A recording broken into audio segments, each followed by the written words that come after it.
But let's get into Bad Batch episode 6. Yes. We got some Wookiees. We got Kashyyyk. We It was did. fun. We I got enjoyed greatly. Jedi. Yeah, fucking sick. We got the We got gang to all see- back together doing Yeah. After a usual. couple of episodes of a little bit of Splitsville. Yeah, and a bit of we got side everyone- story. Yeah, we got a bit of what felt more like a main story. We got to see Gungi again for the first time since one of my favorite episodes from the Clone Wars. Yes. Since he was a little youngling. Yeah. It was really good. It was really cool to see Kashyyyk again. Yeah, and see more of Kashyyyk, because our experience from Kashyyyk has been a slight little bit in the live action. Don't forget the Star Wars Holiday Special, please. The Star Wars Holiday Special, which I wish wasn't something in my memory.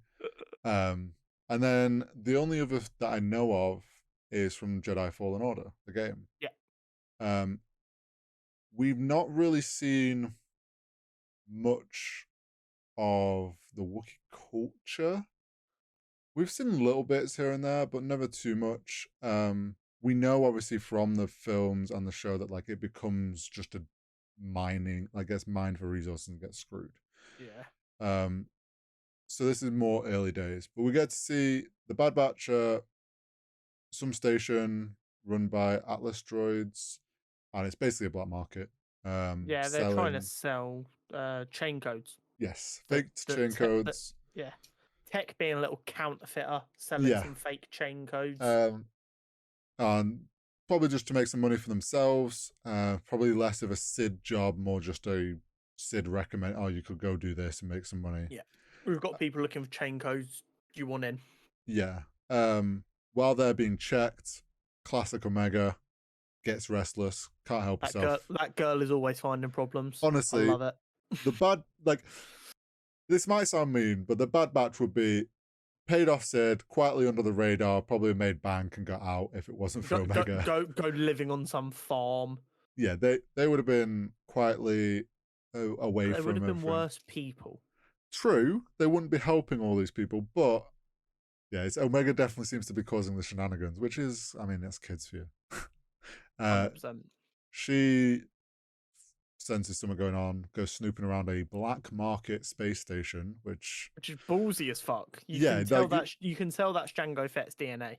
Yeah, and I mean, it's like you're gonna find like all sorts. So she comes across a little kid Wookiee being poked, prodded, captured clearly.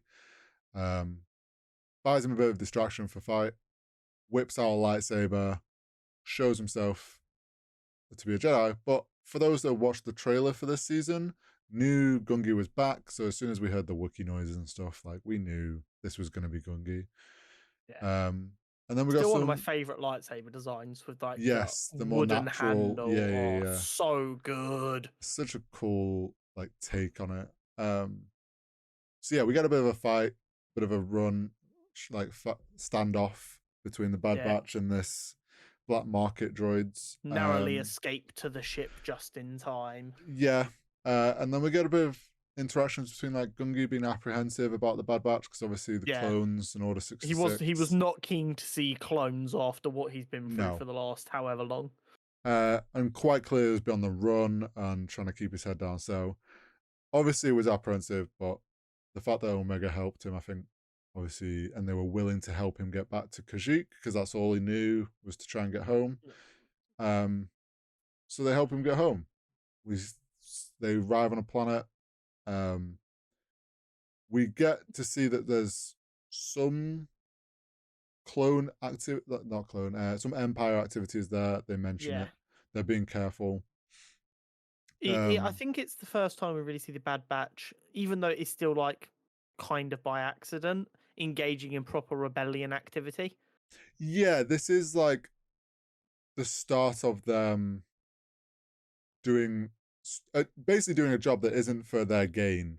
They're just trying to help someone against what is the Empire what they would be doing. Against what's in their own best interest and what will leave them in a better position. Yeah.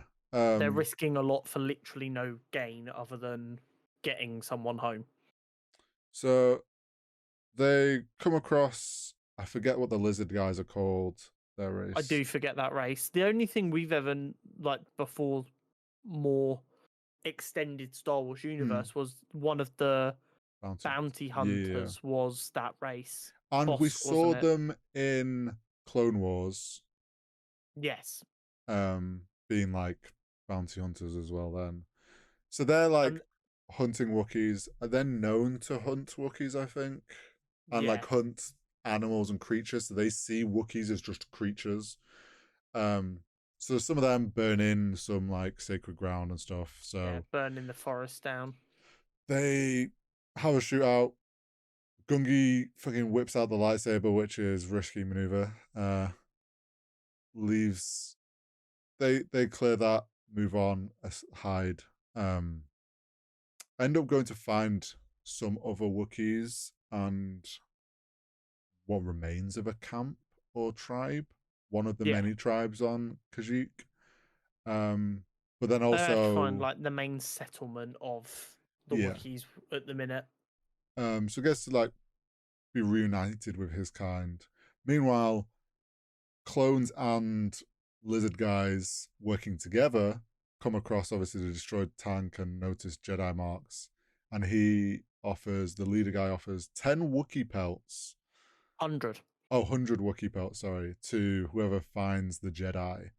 Yeah. Um, Knowing that a Jedi would be worth a pretty penny if he turned it over to the Empire.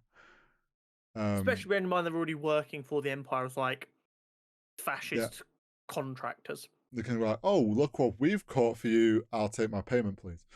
Mm-hmm. So they obviously come hunting for them.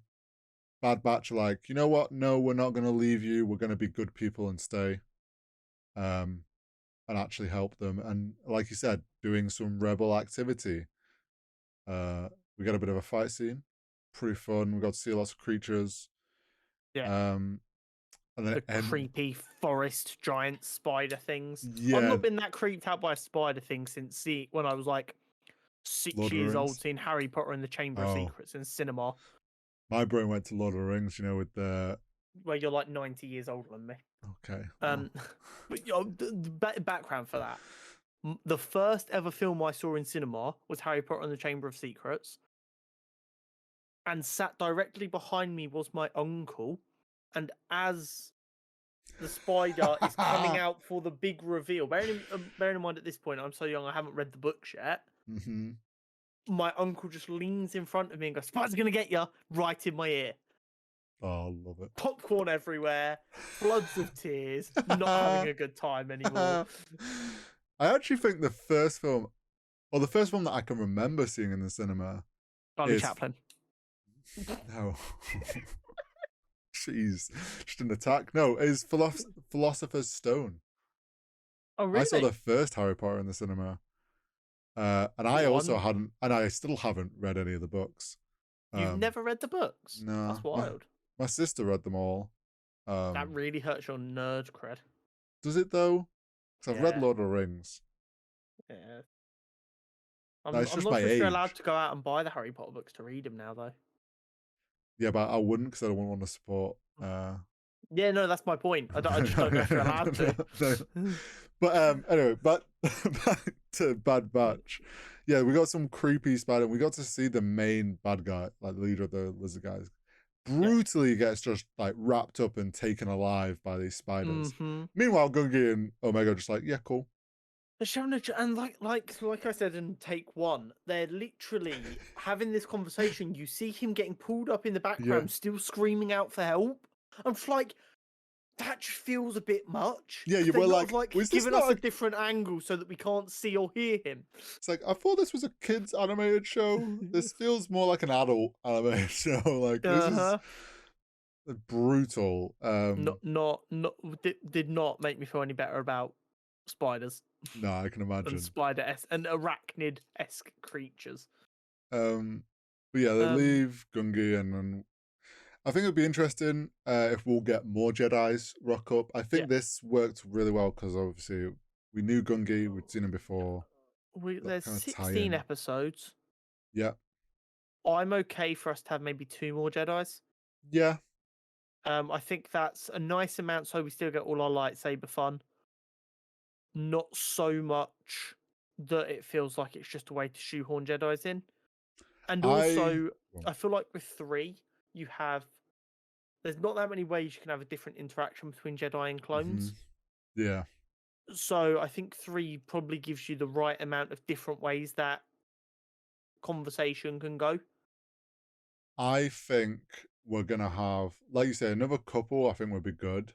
I think we'll get one where they're gonna connect with Captain Rex or something, Yeah, and then maybe Ahsoka is mentioned, or we get to see Ahsoka, and she has that understanding of clones that aren't affected by it. Obviously, yeah, I think we'll get that thing where it's like they're helping a Jedi, like like Ahsoka or something. Like they're helping with their cause, the yeah. rebel cause. I think then there'll be, after that we might get one where they come across a Jedi and they're like, oh, we know where we can help you go, where you're going to be safe. We'll take it to this Jedi to. Yeah. And I won't be surprised if that potential like Ahsoka story theoretically would potentially be one of the double episodes because we've got 2 double episodes, I think, Yes, midway left. through and at the end. Yeah. So I wouldn't necessarily be surprised if it ended up being one of them. Um, Yeah, I would but it'll be agree. interesting to see where we go. I'm enjoying the series so far. Yeah, and And I'm glad hope we're back on back on. proper episodes, not Yeah. side episodes, if that makes sense. It feels more focused, and it definitely showed in the quality. And it was just nice to have a bit of lightsaber action again. Yeah, it really was. Little and often, I think, is the best way to go. Yeah, I think also it being a youngling, not youngling, but like a younger Jedi, made it a bit like we didn't have to, we weren't expecting anything crazy lightsaber wise, but like we Yeah, got to see like some, enough that like he can defend himself, and it's like we got to see a bit of a fun interaction. yeah, Uh, agreed. but yeah, good episode. Um,